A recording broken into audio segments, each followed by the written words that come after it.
Hello friends, welcome back to my channel.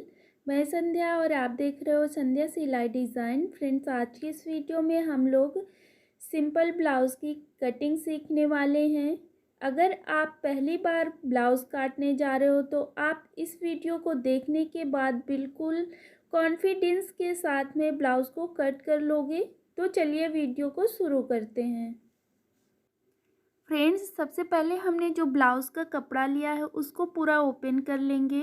Open करने के बाद उसको डबल फोल्ड में करेंगे। इस तरह से बीच में हमारा बंद भाग होगा। इस तरह से हम कटिंग करेंगे तो पूरा सब कुछ ब्लाउज़ की स्लीव्स हमारी बहुत ही अच्छे तरीके से निकल आती है। इस तरह से हमको फोल्ड करना है। ऊपर से हमको लेंथ लेनी है, जितनी भी हमें लेंथ रखनी है। जैसे मुझे 13 इंच रखनी है, 1 इंच हमने प्लस करके लिया है। ये हमारा बैक पार्ट है और आगे वाला हमारा फ्रंट पार्ट होगा। ये जो नीचे की साइड रखा है उसमें से हम जो बैक पार्ट है उससे हम 1 इंच एक्स्ट्रा लेंगे इसको, ठीक है। फ्रंट पार्ट को हम 1 इंच एक्स्ट्रा लेते हैं, यानी कि बैक पार्ट से, और बैक पार्ट की लेंथ जितनी हमें ब्लाउज़ की चाहिए उसमें से 1 इंच प्लस करके लेंगे। इस तरह से हमको निशान लगा लेना है। इसके बाद इसको हम फिर से फोल्ड कर देंगे और फोल्ड करने के बाद पूरे कपड़े को अच्छे से मिला लेंगे, यानी कि कोई सिलवट ना रह जाए। इस तरह से रखने के बाद एक बार हम फिर से अपनी लेंथ चेक कर लेते हैं कि जितनी हमने ली थी उतने में ही हमारा कपड़ा है ना, तो ठीक है, उतना ही है। इसके बाद अब हम क्या करेंगे, कपड़े के बंद भाग की तरफ से अपने गले के लिए निशान लगाएंगे। तो गले के लिए हम 2.5 इंच पर निशान लगाते हैं। इसके बाद उसकी लेंथ आपको अपने अनुसार लेनी होगी, आपको जितनी चाहिए। लेकिन ज़्यादा करके ब्लाउज़ में एक लेंथ रहती है हमारी 5.5 इंच या 6 इंच। 6 इंच तो जैसे कि 5.5 ले रहे हैं, बनाना है तो 6 इंच पर निशान लगा के इस तरह से गोलाई दे देंगे। इस तरह से हमको गोलाई देनी होती है। अगर आपको कोई शेप बनाना है तो वो शेप दे दो, ठीक है। इसके बाद अब हम इधर से बिल्कुल कपड़े के बंद भाग की तरफ से शोल्डर के लिए निशान लगाएंगे। तो वो हमने 5 इंच पर निशान लगाया। नीचे की तरफ आर्म होल के लिए हम 6.5 इंच पर निशान लगाते हैं। अगर हेल्दी लेडीज़ होगी तो हम 7 इंच पर लगाएंगे। इसके बाद इस तरह से हमको इंची टेप रखना है और ये हमको चेस्ट का अपना चौथा भाग निकालना है। जितना भी हमारा सीना है, चौथा भाग निकालने के बाद इस तरह से हम निशान लगाएंगे। उसमें से हम 2 इंच प्लस कर लेंगे, ठीक है।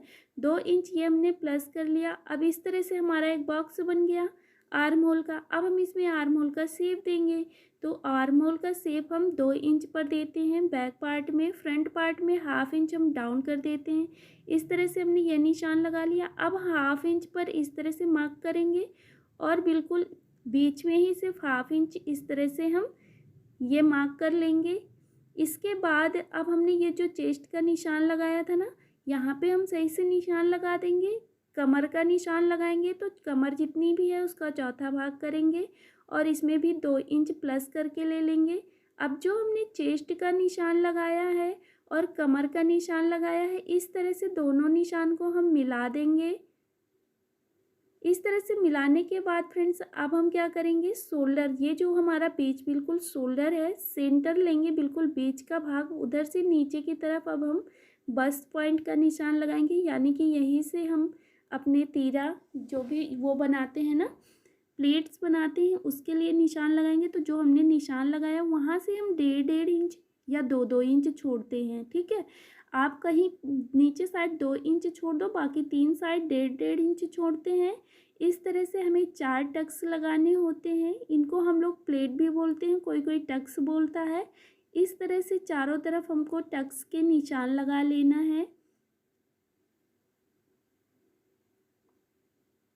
तो हमको जो हमने 9.5 इंच पर निशान लगाया है ना, वहीं से हमको 1.5 इंच और नीचे की साइड 2 इंच छोड़ के ही निशान लगाना है। अब हम इसको सिलना कैसे, इस तरह से हम निशान लगाएंगे। तो ये जो हम निशान लगा रहे हैं ना बीच में, तो जो हमारा ये पूरे सिलाई में जाएगा सिर्फ 1/2 इंच कपड़ा जाएगा। मैं आपको दिखा देती हूँ, ये सिर्फ हमारा 1/2 इंच है, दोनों साइड से 1/2 इंच। इस तरह से हमको कट कर लेना है अब जो हमने मार्क किया था। इसके बाद अब हम शोल्डर की कटिंग करेंगे। तो शोल्डर हमको डाउन करना होता है 1/2 इंच। तो आर्म होल की तरफ हम 1/2 इंच पर निशान लगाएंगे इस तरह से, और गले की तरफ पूरा तिरछे लाइन मिलाएंगे। ठीक है, इंची टेप को इस तरह से तिरछा रखेंगे और इस तरह से लाइन ड्रॉ कर लेंगे और कट कर देंगे। तो ये मैंने कट कर लिया है। अब ये जो हमारा बीच का गला का कपड़ा बचा है ना, तो ये हमारी पाइपिंग में आ जाएगा। ठीक है, और इधर से हमारी स्लीव्स बन जाएगी, और ये वाली पट्टी जो बनेगी तो काज पट्टी के लिए हो जाएगी, बाकी थोड़ा बहुत कपड़ा बच जाएगा। इसके बाद अब हम क्या करेंगे, ये जो हमने कट किया है इसको अब हम बैक पार्ट को बाहर निकाल देंगे। फ्रंट पार्ट को इस तरह से अच्छे से मिला के रखना है।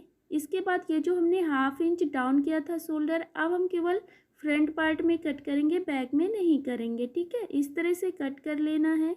और ये जो हमने टक्स के लिए निशान लगाए थे इनको थोड़ा सा डार्क करेंगे चौक से, और चौक को इस साइड भी उसी तरह से लगा लेंगे। तो आप जब लगाओगे ना तो पास से दिखेगा कि कहाँ तक हमारे निशान आए हैं। इस तरह से हमें बार बार निशान लगाने की इंची टेप से कोई ज़रूरत नहीं पड़ेगी। सेम वैसे ही हम निशान अपने चाक को इधर भी लगा लेंगे, यानी कि चाक को छाप लेंगे इस तरह से। अब हमको इसको बीच से अलग कर देना है, यानी कि कट कर लेना है। इस तरह से मैंने कट कर लिया है।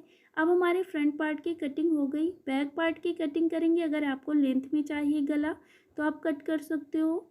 इसके बाद यहाँ से हम टक्स के लिए निशान लगाएंगे, तो कपड़े के बंद भाग से 4 इंच का निशान लगाएंगे। ऊपर की तरफ भी हम 4 इंच लेंगे और इस तरह से टक्स का निशान लगा देंगे दोनों तरफ।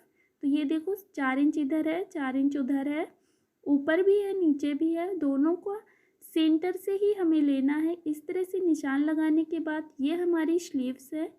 आस्तीन की कटिंग जो हमारा आर्म होल की तरफ से कपड़ा बचा था ना, वहीं से हम स्लीव्स निकालेंगे। तो अब इसकी कटिंग करते हैं। सबसे पहले हमको इसकी नाप लेनी है। जितनी भी हमको स्लीव्स की लेंथ रखनी है उसमें से 1 इंच प्लस करके लेंगे। 1/2 इंच हमारा आगे जाएगा सिलाई में, 1/2 इंच पीछे। इस तरह से मुझे रखनी है 6 इंच, तो मैं 7 इंच ले रही हूँ। इस तरह से निशान मैंने लगाया। ठीक है, और अब हम नीचे की तरफ लाइन ड्रॉ करेंगे। तो लाइन हमको ये वाली कहाँ तक ड्रॉ करनी है, जितनी भी हमारी चेस्ट है उसका हम चौथा भाग निकाल के इस तरह से पूरी लाइन ड्रॉ कर लेंगे। और लाइन ड्रॉ जहाँ तक आई है यहाँ से एक बॉक्स बना लेंगे पूरा इस तरह से इंची टेप रख के। तो फ्रेंड्स ये कोने में कपड़ा नहीं है, कोई बात नहीं, ये जब हम शेप देंगे ना स्लीव्स का तो ये कट जाएगा। इधर से हम लोग आर्म होल की साइड जो जुड़ता है वही कट करेंगे और बॉटम हमारा इस साइड रहेगा। इस तरह से हमको 3 इंच पर निशान लगाना है और ये निशान नीचे वाला और ऊपर वाला निशान इस तरह से हम इसको बिल्कुल लाइन ड्रॉ कर देंगे, मिला देंगे ये निशान ऊपर वाला। इसके बाद इसमें हम शेप देंगे, तो इसमें शेप हम एस आकार का देते हैं। ऊपर से इस तरह से एस बनाएंगे, हल्का सा पूरा एस बना के इस तरह से हमको निशान लगा लेना है। ठीक है, अब हम बॉटम का निशान लेंगे, यानी कि जितनी भी हमारी स्लीव्स की आस्तीन की नाप है वो हम यहाँ पे निशान लगाएंगे। उसके बाद हमको कपड़े के मार्जिन लेना है, तो आप जितना भी चाहो ले सकते हो, 2 इंच या 1.5 इंच या 1/2 इंच। कपड़े का मार्जिन लेने के बाद इस तरह से लाइन ड्रॉ कर लेनी है मार्जिन वाले कपड़े से, और ये हमें सिलाई लगाने वाली निशान भी बना लेना है। इसके बाद अब हम मार्जिन वाले कपड़े के साथ में इस तरह से कट कर लेंगे। तो फ्रेंड्स ये हमारी स्लीव्स कट गई है। अब हम इसको पूरा ओपन करके फैला लेंगे। इस तरह से हमको पूरा ओपन करना है और दोनों स्लीव्स को एक दूसरे के ऊपर इस तरह से रख देना है। तो ध्यान रहे कि अंदर साइड हमारा सीधा कपड़ा होना चाहिए, बाहर साइड मतलब कि उल्टा कपड़ा होना चाहिए। इस तरह से 1/2 इंच हम एक साइड केवल गहराई देते हैं, दोनों साइड नहीं देते हैं। इस तरह से हमको कट कर लेना है और उस साइड हम नहीं कट करेंगे। ये हमारा फ्रंट पार्ट में जुड़ेगा जाके। ठीक है, फ्रंट वाले ब्लाउज़ में इस तरह से हमारी स्लीव्स की भी कटिंग हो गई है। अब हम क्या करेंगे, जो हमारी काज पट्टी लगती है और बटन पट्टी लगती है, हुक पट्टी या काज पट्टी जो भी बनाओ आप, इस तरह से हमको पट्टी चाहिए होगा लगाने के लिए। तो इस तरह से हमको कट कर लेनी है। एक थोड़ी चौड़ी रहेगी, एक थोड़ी पतली रहेगी। इसके बाद पाइपिंग लगाने के लिए हमको और एक कपड़ा चाहिए उसी ब्लाउज में से, है ना। तो ये जो हमारा आस्तीन के बाद कपड़ा बचा था वहाँ से इस तरह से हम एक 2 पट्टियाँ हमारी यहाँ से निकल आएंगे। तो इस तरह से हमको लाइन ड्रॉ करनी है, क्योंकि हमको इसमें और एक कपड़ा ही चाहिए होगा। इसको हम कट कर लेंगे तो ये 2 पट्टियाँ हो जाएंगी। अभी हमें इसमें पूरे में नहीं होगा, यानी कि आगे वाले गले में, पीछे वाले गले में तो हमें और पट्टियाँ चाहिए। तो जो हमारे गले के पास से कपड़ा बचा था वहाँ से हम 2 पट्टी निकाल लेंगे। इस तरह से हमें और एक पट्टी 4 कंप्लीट हो जाएंगी और हमारे पूरे पाइपिंग के लिए हमें पट्टी पर्याप्त मिल गई हैं। तो फ्रेंड्स, अब हमारे ब्लाउज़ की कटिंग कंप्लीट हो गई है। आई होप आप लोगों को वीडियो पसंद आया होगा और इसकी स्टिचिंग हम लोग नेक्स्ट वीडियो में सीखने वाले हैं। तो मिलते हैं हम लोग नेक्स्ट वीडियो में। Thank you.